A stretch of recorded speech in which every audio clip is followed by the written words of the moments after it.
Hello and welcome back to Shaheen Group of Institutions. Welcome back to another lecture of CUT UG examination preparation lectures. I am covering modern Indian history and this is the third chapter, Mahatma Gandhi and the Contemporary Eyes. I have covered all the content which have been mentioned in your NCERT book. In today's lecture, we are going to solve the questions which came from this chapter.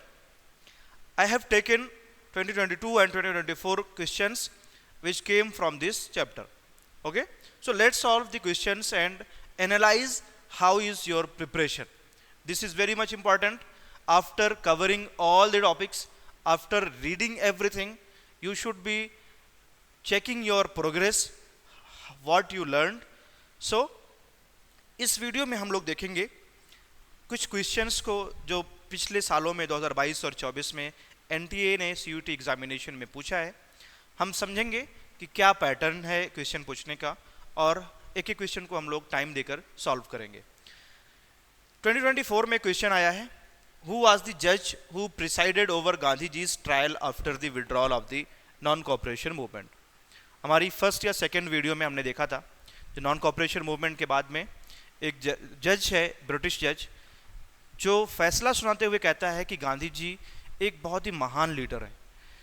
Options देख लेते हैं. Justice CN Broomfield, justice William Halls, justice Joseph Nell and justice Thomas बर्कर.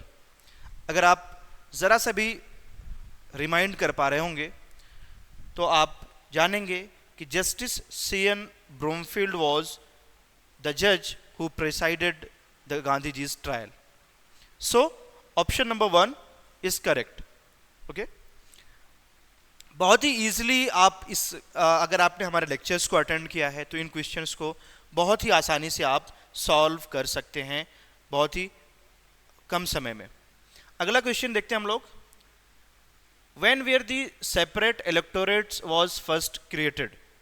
सबसे पहले separate electorate British government के जरिए से British colonial government में कब शुरू किया गया था. सेपरेट इलेक्टोरेट यानी मुसलमानों को अलग से मुस्लिम सेपरेट इलेक्टोरेट की जो बात कही गई थी.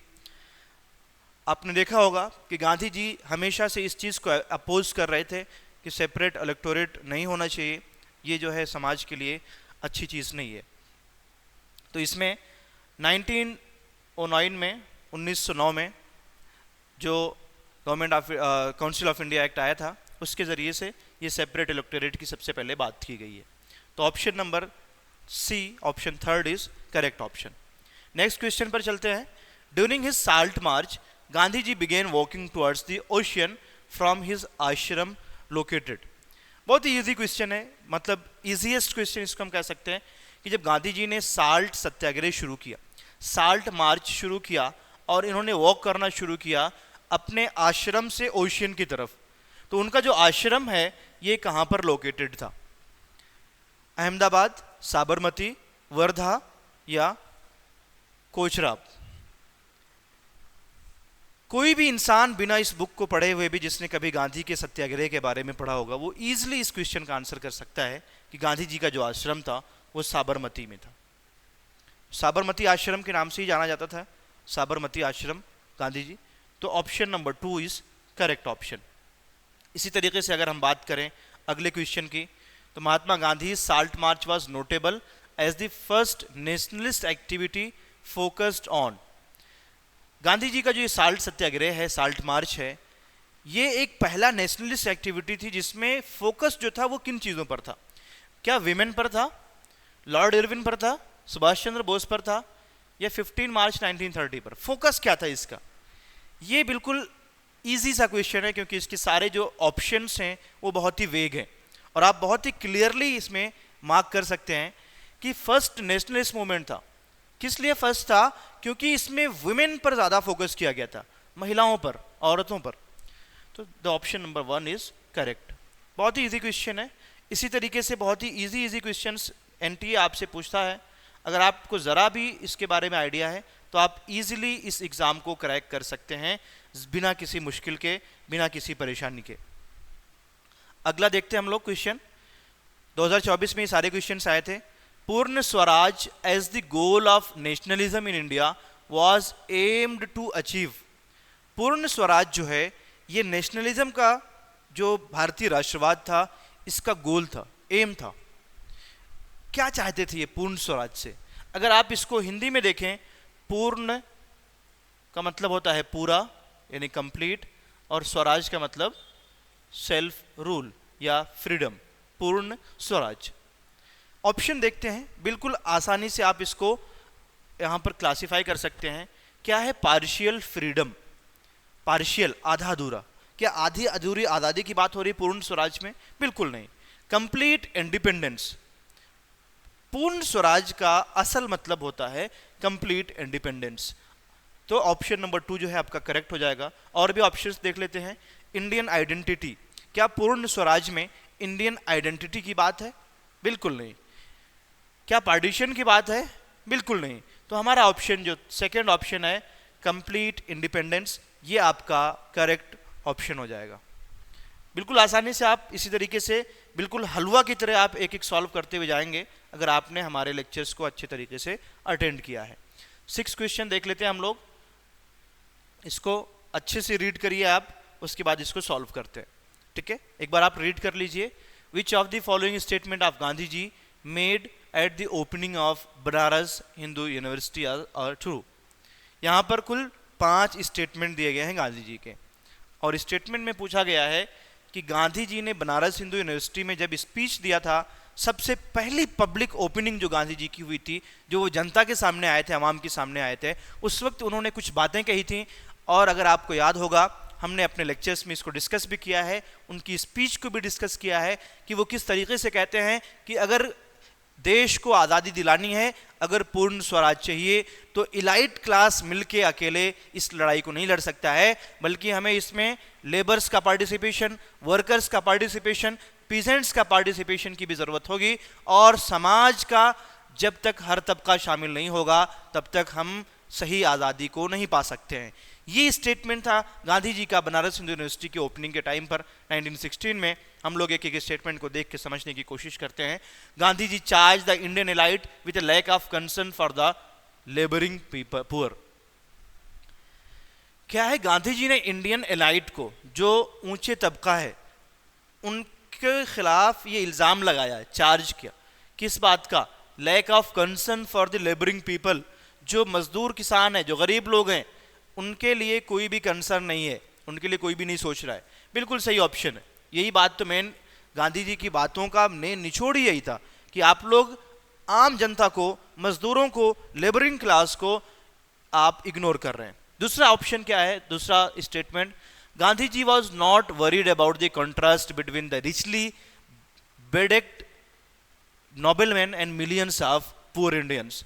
गांधी जी परेशान नहीं थे, वॉज नॉट वरीड। जो कंट्रास्ट था, एक तरफ बहुत ही मालदार नवाबों की जिंदगी गुजारने वाले लोग थे, इलाइट क्लास के लोग थे, और वहीं दूसरी तरफ मिलियंस ऑफ पुअर इंडियंस, गरीब लोग थे। गांधी जी को इससे कोई फर्क नहीं पड़ रहा था, उनको कोई मतलब नहीं था, गांधी जी इससे बिल्कुल भी परेशान नहीं थे। क्या ऐसी बात थी? अगर ऐसी बात थी तो पहला स्टेटमेंट तो गलत हो जाएगा। तो दिस स्टेटमेंट इज रॉन्ग। आप आसानी से अब यहां पर देख सकते हैं कि जो बी स्टेटमेंट है ये गलत है, और यहां से आप बी को अगर आप एलिमिनेट करें तो आपके सामने 2 ऑप्शंस बचते हैं, और 2 ऑप्शंस बचते हैं। आपको पता है कि ए ऑप्शन करेक्ट ऑप्शन है। इन दोनों में ए जो है वो सिर्फ और सिर्फ ऑप्शन नंबर 4 में पाया जा रहा है। लेकिन हम यही नहीं रुकेंगे, हम और भी स्टेटमेंट देख लेते हैं, उसके बाद डिसाइड करेंगे what is the correct option. Gandhi ji said our salvation can only come through lawyers, doctors and rich landlords। हमारा जो मोक्ष की प्राप्ति है, सैल्वेशन, निजात, इन ब्रिटिशर्स से जो हम आज़ादी हासिल करेंगे, ये जो है ये लॉयर्स, डॉक्टर्स और रिच लैंडलॉर्ड्स ही ला सकते हैं। क्या ऐसा कहा था गांधी ने? क्या गांधी ने कहा था कि सिर्फ एलाइट क्लास, पढ़े लिखे लोग ही देश को आज़ाद करा सकते हैं? बिल्कुल नहीं। तो ये स्टेटमेंट भी आपका गलत हो जाएगा, क्योंकि इसमें गांधी जी के बारे में कहा जा रहा है कि वो सिर्फ और सिर्फ डॉक्टर्स, लॉयर्स और लैंडलॉर्ड्स की बात कर रहे हैं, ओनली यहां पर लगा हुआ है। तो इस तरीके से ये स्टेटमेंट भी हमारा गलत हो जाता है। डी ऑप्शन देखते हैं हम लोग। Gandhi ji emphasize that farmers are going to secure the salvation of India। Gandhi ji ने इस बात पर जोर दिया कि ये किसान जो हैं, फार्मर्स जो हैं, यही हमारे देश को, भारत को निजात या छुटकारा या मोक्ष की प्राप्ति की तरफ ले जा सकते हैं। ये सिंपल शब्दों में कहें, यहाँ पर जो सैल्वेशन है इसका मतलब फ्रीडम होगा।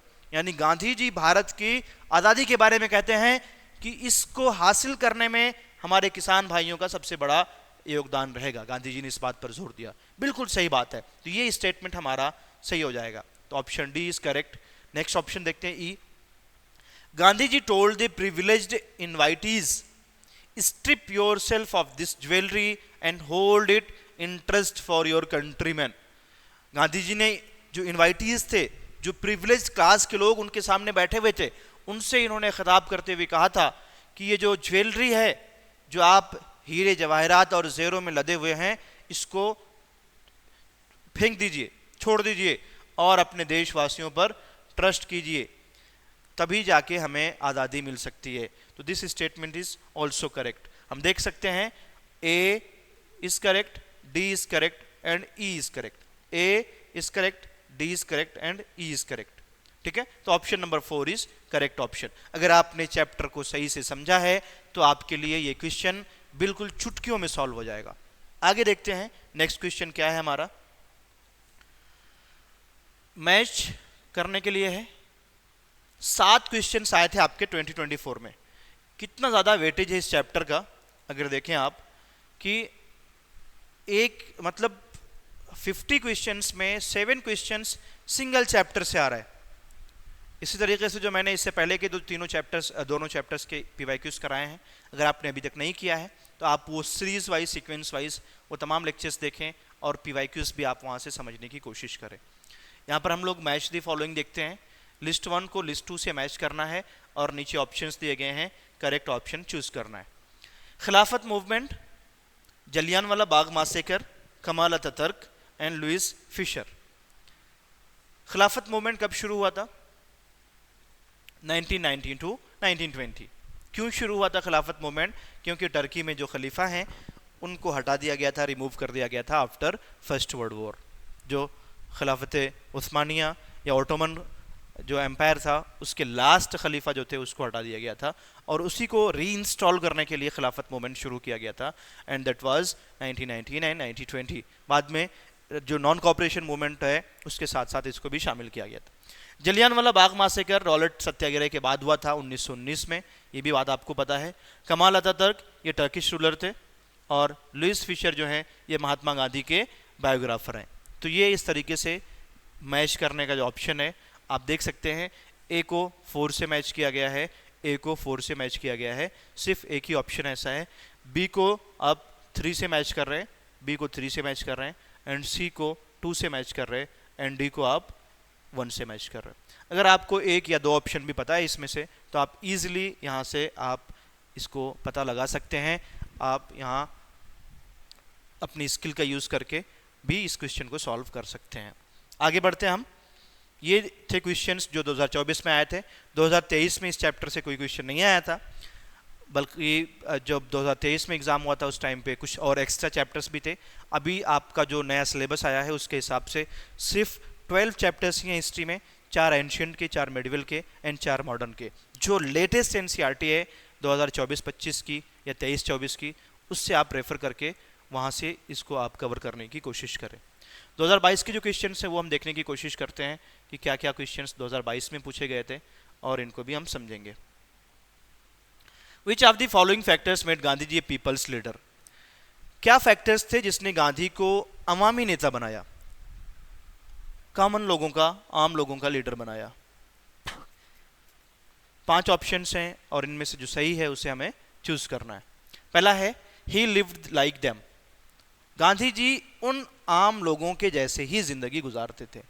बिल्कुल सही बात है, इसमें कोई शक नहीं है कि गांधी जी जिस तरीके से धोती पहन के और बिल्कुल सिंपल क्लॉथ में सिंपल तरीके से रहते थे, तो ये बिल्कुल सही स्टेटमेंट है। Spoke their language. Gandhi ji अपने लोगों की भाषा बोलते थे। सही बात है, हिंदी मराठी गांधी जी बोलते थे, जहाँ जिसके बीच में जिस तरह के लोगों के बीच में रहते थे वो भाषा बोलते थे। He wore simple dhoti, Gandhi ji simple dhoti पहनते थे, ये भी बात सही है। He spend each day walking on charkha, this is also correct. He did not do manual labour, Gandhi ji ने मैनुअल लेबर यानी कि जो हम डेली काम करते हैं, वर्क करते हैं, वो काम नहीं करते थे। तो दिस स्टेटमेंट इज रॉन्ग, क्योंकि गांधी जी मैनुअल वर्क भी किए गांधी जी ने, और जो लेबरर्स के काम है वो भी किए। तो ई वाला ऑप्शन नहीं है, बाकी ए बी सी डी। तो आप देखेंगे A B C D first option जो है आपका करेक्ट हो जाता है। बहुत ही सिंपल है, ज़रा सी अंडरस्टैंडिंग पर आप इस क्वेश्चन को सॉल्व कर सकते हैं, ज़्यादा नॉलेज की ज़रूरत नहीं है, ईजिली इसको आप ग्रैस्प कर सकते हैं। नेक्स्ट क्वेश्चन हम लोग देखते हैं, समझने की कोशिश करते हैं। How did Gandhi ji broaden the basis of nationalism, Gandhi ji ने नेशनलिज्म का जो बेसिस है उसको ब्रॉडन कैसे किया, कैसे उसको बढ़ाया। New branches of Congress will set up in various parts of India, ये हम लोगों ने लास्ट लेक्चर में ही देखा था कि नए नए ब्रांचेस कांग्रेस के बनने शुरू हुए। ए series of praja mandals were establish to promote nationalist creed in the princely states, princely states में राष्ट्रवाद की भावना को जगाने के लिए प्रजा मंडल्स भी बनाए गए। This statement is also correct. Gandhi ji encourage communication of nationalist message in the mother tongue, जो भी नेशनलिस्ट मैसेज था, जो राष्ट्रवाद की बात होती थी, उसको गांधी जी ने मदर टंग में प्रमोट करने की बात की, इनकरेज किया। This statement is also correct. Gandhi ji was not able to gather support of Indian entrepreneurs and industrialist, ये जो स्टेटमेंट है कि गांधी जी जो इंडियन एंटरप्रेन्योर्स थे, इंडस्ट्रियलिस्ट थे, जो उद्योगपति थे, उनके सपोर्ट को हासिल नहीं कर सके। तो ये जो ऑप्शन है ये गलत हो जाएगा, क्योंकि गांधी जी के सपोर्टर्स में इंडस्ट्रियलिस्ट भी थे, उद्योगपति भी थे, और साथ ही साथ इलाइट क्लास के लोग और गरीब भी थे। तो इस तरीके से डी ऑप्शन आप इसमें एलिमिनेट कर देंगे। ए बी और सी आपका फर्स्ट जो क्वेश्चन फर्स्ट ऑप्शन है, this will be correct option. ठीक है, आगे बढ़ते हैं हम लोग नेक्स्ट क्वेश्चन की तरफ। नेक्स्ट क्वेश्चन है हमारा, arrange the following events chronologically. कुछ इवेंट्स हैं, इनको क्रोनोलॉजिकल ऑर्डर में करना है। ठीक है, ध्यान से करेंगे हम एक एक चीज। Lahore session and demand for पूर्ण स्वराज, आपको पता है लाहौर सेशन और डिमांड फॉर पूर्ण स्वराज 1930 में हुआ था। 26 जनवरी 1930 को पहला लाहौर सेशन 29 में हुआ था, और ये डिमांड जो हुई थी कि हम लोग 26 जनवरी को हम पूर्ण स्वराज दिवस मनाएंगे, इंडिपेंडेंस डे मनाएंगे। On 26 January Gandhi ji promoted to celebration independence day in a traditional way. अब पहले लाहौर सेशन होता है और उसके बाद में ये 26 जनवरी को मनाने की बात होती है 1930 में। ठीक है, द साल्ट मार्च बिगिंस, ये 1930 के मार्च में शुरू होता है। Salt was made by Gandhi ji and salt law was broken, ये भी इसके बाद ही हो रहा है। तो ये मार्च में हो रहा है और ये अप्रैल में गांधी जी इस लॉ को तोड़ते हैं, और गांधी इरविन पैक्ट जो साइन होता है ये इसके बाद होता है। तो आप देख सकते हैं बिल्कुल सीक्वेंस से है, पहले लाहौर सेशन होगा, लाहौर सेशन के बाद में गांधी जी 26 जनवरी को इंडिपेंडेंस डे सेलिब्रेट करने की बात करेंगे, और फिर साल्ट सत्याग्रह होता है। साल्ट सत्याग्रह के बाद गांधी जी दांडी में जाकर साल्ट लॉ ब्रेक करते हैं, और उसके बाद में गांधी इरविन पैक्ट होता है। तो A B C D E, the third option is correct option, rest of the incorrect. ठीक है, किसी को इसमें कोई दिक्कत? If you have any queries you can message me in the chat box, in the comment box, and you can also use the doubt section in your application, that will help you.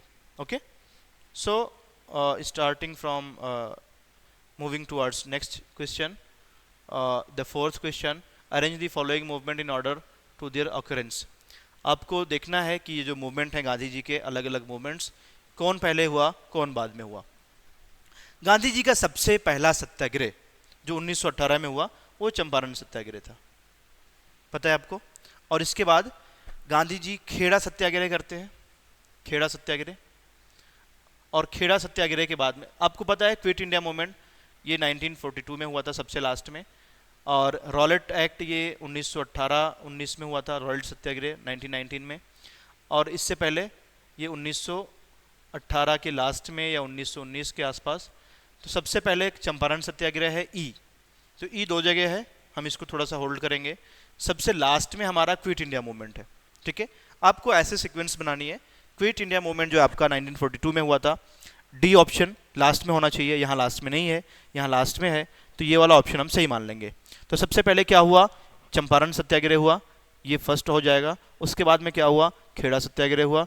इसके बाद में क्या हुआ, Rowlatt act सत्याग्रह हुआ, 3 and then B ये बरदौली सत्याग्रह हुआ 4 पर, और 5th नंबर पर आपका ये वाला सत्याग्रह हुआ। तो इस तरीके से क्रोनोलॉजिकल ऑर्डर में भी अरेंज करने के लिए क्वेश्चंस आते हैं, आपको इनका क्रोनोलॉजी याद रखना है और इसको अच्छे तरीके से समझ के जाना है। ठीक है, नेक्स्ट क्वेश्चन की तरफ हम लोग मूव करते हैं। थोड़ा सा इसको आप मॉडरेट टू डिफिकल्ट कहेंगे, क्योंकि इसमें आपको एग्जैक्टली आपको याद रखना है कि कौन सा इवेंट पहले हुआ कौन सा बाद में हुआ। इसके बाद में ये मैच करने का ऑप्शन है। देखते हैं हम लोग क्वेश्चन को। शौकत अली, कमला देवी चट्टोपाध्याय, जयप्रकाश नारायण, एनी बेसेंट। इसमें salt Satyagraha, socialist member of Congress, theosophical society, खिलाफत मूवमेंट। खिलाफत मूवमेंट के जो लीडर्स थे, जिन्हें अली ब्रदर्स, मोहम्मद अली और शौकत अली, ये 2 लोग थे। तो ए वाला जो है ये 4 से जुड़ जाएगा। अब देखो ए 2 जगह 4 से जुड़ा हुआ, तीनों जगह जुड़ा हुआ, चारों जगह, तो ये ऑप्शन तो आप इससे एलिमिनेट नहीं कर सकते। फिर कमला देवी चट्टोपाध्याय जो हैं ये जुड़ी हुई हैं साल्ट सत्याग्रह से। ठीक है, तो बी का फर्स्ट यहां पर है। अब थोड़ा सा क्लियर हुआ, लेकिन अभी भी डाउट हो सकता है। जयप्रकाश नारायण ये एक सोशलिस्ट मेंबर थे कांग्रेस के, ठीक है, समाजवादी नेता थे ये। तो सी का ऑप्शन 2 से मैच कर रहा है। और इसके बाद में डी जो है एनी बेसेंट, ये थियोसॉफिकल सोसाइटी। तो ऑप्शन नंबर 3 इज करेक्ट। ठीक है, तो Shaukat Ali Khilafat movement, Kamala Devi Chattopadhyay salt satyagraha, Jayaprakash Narayan socialist member of Congress, Annie Besant theosophical society. ठीक है, तो इस तरीके से आप इसको सॉल्व कर सकते हैं। ये भी थोड़ा सा मॉडरेट टू डिफिकल्ट माना जाएगा, क्योंकि इसमें कुछ कॉम्प्लेक्सिटी है। अगर आपको आ रहा है तो आ रहा है, नहीं आ रहा है तो नहीं आ रहा है। ठीक है, लास्ट के अभी 3-4 क्वेश्चन और हैं, देखते हैं हम लोग। Mahatma Gandhi try to obtain for the peasants security of tenure and freedom to cultivate the crop of their choice in which of the following movement। Mahatma Gandhi ने किसानों की सिक्योरिटी, पीजेंट सिक्योरिटी, और साथ ही साथ सिक्योरिटी ऑफ टेन्योर और freedom to cultivate the crop of their choice, जो फसल लोग उगाना चाहते हैं वही उगाएंगे। ये कहाँ पर हुआ? चौरी चौरा में, अहमदाबाद सत्याग्रह में, चंपारण सत्याग्रह में, या खेड़ा सत्याग्रह में? खेड़ा और अहमदाबाद ये दोनों जो हैं ये इंडस्ट्री से रिलेटेड है। अहमदाबाद और खेड़ा सत्याग्रह जो है गुजरात में दोनों हुए थे। These are related to industries, mill. Kheda Satyagraha जो है ये मिल से रिलेटेड है, और अहमदाबाद भी अहमदाबाद मिल से रिलेटेड है। चौरी चौरा आपको पता है 1922 में जब गोरखपुर के पास में पुलिस स्टेशन को आग लगा देते हैं नॉन कॉपरेशन मूवमेंट के दौरान। तो ऑप्शन जो 4th है, this is the correct option, Champaran Satyagraha, जिसमें गांधी जी ने पीजेंट्स के लिए ये उनके टेनोर की सिक्योरिटी के लिए एक बातचीत किया, और ये इंश्योर कराया कि वो, चूँकि जो नील की खेती है, जो आप कह सकते हैं कि इंडिगो की जो खेती है वो फोर्सफुली, वहाँ के जो मेडिटर्स थे वो फोर्सफुली इंडिगो उगाने पर फोर्स कर रहे थे। तो उस चीज़ के खिलाफ ये चंपारण सत्याग्रह हुआ। ठीक है, तो ये भी बिल्कुल इजी ही क्वेश्चन था एक तरीके से देखा जाए तो। और लास्ट आपका 2 क्वेश्चन बाकी है। The leader of the Muslim league who drafted the Pakistan resolution was. ये क्वेश्चन थोड़ा सा ट्रिकी है, मुश्किल नहीं है, ट्रिकी है। मुस्लिम लीग के वो नेता जिन्होंने पाकिस्तान के रेजोल्यूशन को ड्राफ्ट किया कि पाकिस्तान एक अलग इंडिपेंडेंट देश होना चाहिए, खान अब्दुल गफ्फार खान। क्या ऐसा है? क्या खान अब्दुल गफ्फार खान ने ये ड्राफ्ट किया था? नहीं, खान अब्दुल गफ्फार खान तो इंडियन नेशनलिस्ट लीडर थे, जिन्हें फ्रंटियर गांधी के नाम से जाना जाता है। मौलाना आज़ाद ये भी नहीं, क्योंकि मौलाना आज़ाद ने भी पार्टीशन का विरोध किया था, और पार्टीशन के वक्त मुसलमानों से जामा मस्जिद में खड़े होकर कहा था कि तुम लोग इंडिया में रुको, यहीं रहो, कहीं नहीं जाओ, ये हमारा देश है, हमारी ज़मीन है। इसी तरह से मोहम्मद इकबाल ने 1930 में पाकिस्तान की बात कही थी। पाकिस्तान वर्ड यूज़ नहीं किया था, उन्होंने एक मुस्लिम लैंड की बात की थी, लेकिन इनको एक प्रोड्यूसर माना जा सकता है, लेकिन इन्होंने कोई रेजोल्यूशन ड्राफ्ट नहीं किया था। सही ऑप्शन होगा आपका सिकंदर हयात खान। सिकंदर हयात खान जो हैं इन्होंने पाकिस्तान रेजोल्यूशन जो है, मुस्लिम लीग के लीडर थे और उन्होंने पाकिस्तान रेजोल्यूशन बनाया था। ठीक है, तो ये सिकंदर हयात खान आप याद रखेंगे, ये क्वेश्चन भी आपका आ चुका है। अब लास्ट क्वेश्चन बाकी बचा है आपका, amidst the turmoil of the partition, one man's valiant efforts to restore communal harmony bore fruit. Who is being discussed in these lines? Choose the correct option. Statement समझेंगे आपको फौरन ही आंसर मिल जाएगा। जब देश का बंटवारा हुआ, पार्टीशन हुआ, उस टाइम पर एक ऐसा इंसान था जिसने बहुत ही बहादुरी के साथ कोशिशें की। किस लिए कोशिशें की?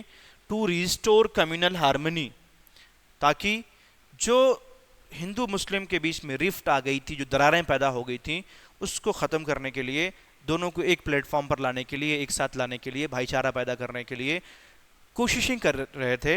वो कौन से व्यक्ति थे, वो कौन इंसान थे जिसका फल देखने को मिलता है? तो इन लाइंस में किसके बारे में बात हो रही है? क्या BN राव की बात हो रही है? क्या राजेंद्र प्रसाद की बात हो रही है? क्या महात्मा गांधी की बात हो रही है? मौलाना आजाद की बात हो रही है? ये one and only personality was Mahatma Gandhi, जिनकी कोशिशों से, जिन्होंने पूरा तन मन धन लगा दिया था कि पार्टीशन नहीं होने देना है, और पार्टीशन हो गया अगर, तो पार्टीशन के बाद इन्होंने लोगों के बीच में लड़ाइयाँ ना हो, मार काट ना हो, इसके लिए कोशिशें करते रहे। तो ये लास्ट क्वेश्चन है जिसका ऑप्शन आपका महात्मा गांधी है। तो इस तरीके से आज हम लोगों ने डिस्कशन किया है आपके चैप्टर नंबर जो 3 है उसके PYQs को, जो आपका मॉडर्न इंडिया है चैप्टर 3। अब तक हम लोगों ने 3 चैप्टर्स डिस्कस कर लिए हैं और 4th चैप्टर आपका बाकी है अभी। 4th चैप्टर जो आपका making of the constitution, making